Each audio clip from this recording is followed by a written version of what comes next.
Alhamdulillah wassalatu wassalamu ala ashrafil anbiya wa ala alihi wa sahbihi wa man wala wa ba'du.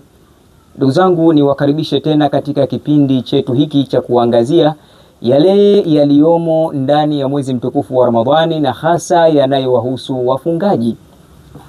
Leo nataka katika darasa yetu tuangalie katika yale mafungu ya watu ambao wao kwa mujibu wa sheria wameruhusiwa kula mchana wa mwezi mtukufu wa Ramadhani, lakini wamewekewa taratibu zao kwa mujibu wa sheria, ili mimi na wewe itusaidie kuona kwamba wewe unakaa mahala gani katika sehemu hizo, au mimi ninakaa mahala gani katika sehemu hizo, kwamba pale utakapoamua kwamba mimi sifungi, natakiwa nile mchana mwezi mtukufu wa Ramadhani, ujijue kwamba ufungi kwa dharura gani inayokubalika kisheria na utaratibu wako kwa mujibu wa sheria ni upi. Almaadhuruna fi Ramadhana bilfitri wa aqsamu, tunawatazama wale wenye kupewa nyudhuru ndani ya mwezi mtukufu wa Ramadhani, udhuru au nyudhuru za kula pamoja na mafungu yao. Fungu la kwanza, sababu yako mafungu takriban manne tutayaangazia.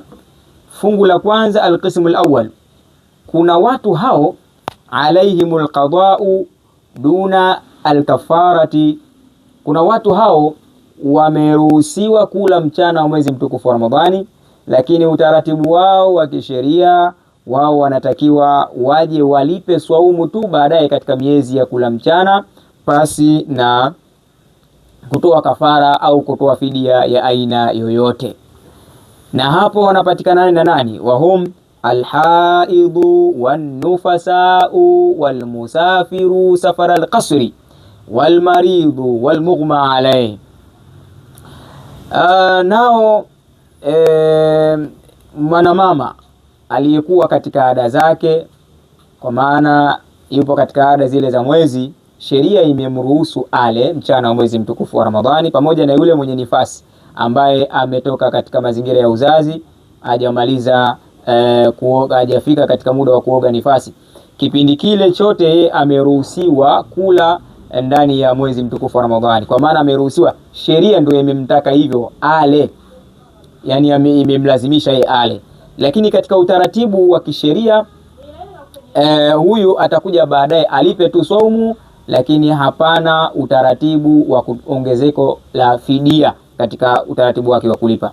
Lakini pia kuna almusafiru safara alqasri, na yule msafiri mwenye kusafiri safari, kama tulivyoeleza, safari yake inakuwa ni safari ambayo ya halali, anachokiendea kule si jambo la maasiya, anachokiendea kule ni katika mambo ambayo ya halali, kama kwenda kusalimia ndugu kwenda kuelekea, kama ni msafara wa kibiashara.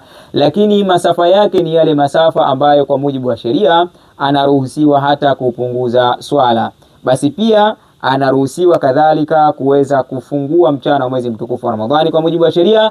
Na huyu utaratibu wake katika miezi ya kuja kula mchana, anatakiwa aje alipe swaumu tu, hana fidia ya kuongeza. Lakini pia mwingine walmaridhu, na mgonjwa.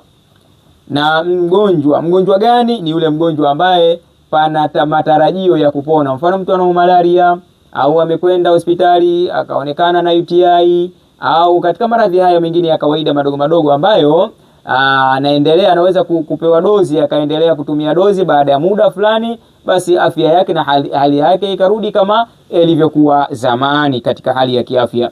Kwa hiyo mgonjwa huyu yeye ameruhusiwa kula kama ipo ndani ya dozi, ipo katika ndani ya mazingira ya tiba, basi anaruhusiwa ale mchana wa mwezi mtukufu wa Ramadhani, lakini utaratibu wake anaambiwa aje alipe katika miezi ya kula mchana, na utaratibu wake wa kulipa, huyu analipa saumu tu na hana utaratibu wa fidia au ongezeko la fidia.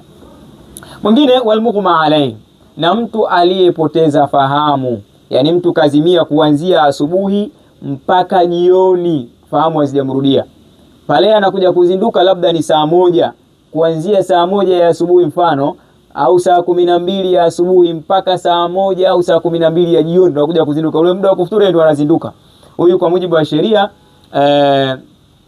huyu hajafunga, Kwa hivyo anatakiwa aje alipe katika miezi ya kula mchana, na utaratibu wake wa kulipa ni atalipa saumu tu pasi na fidia.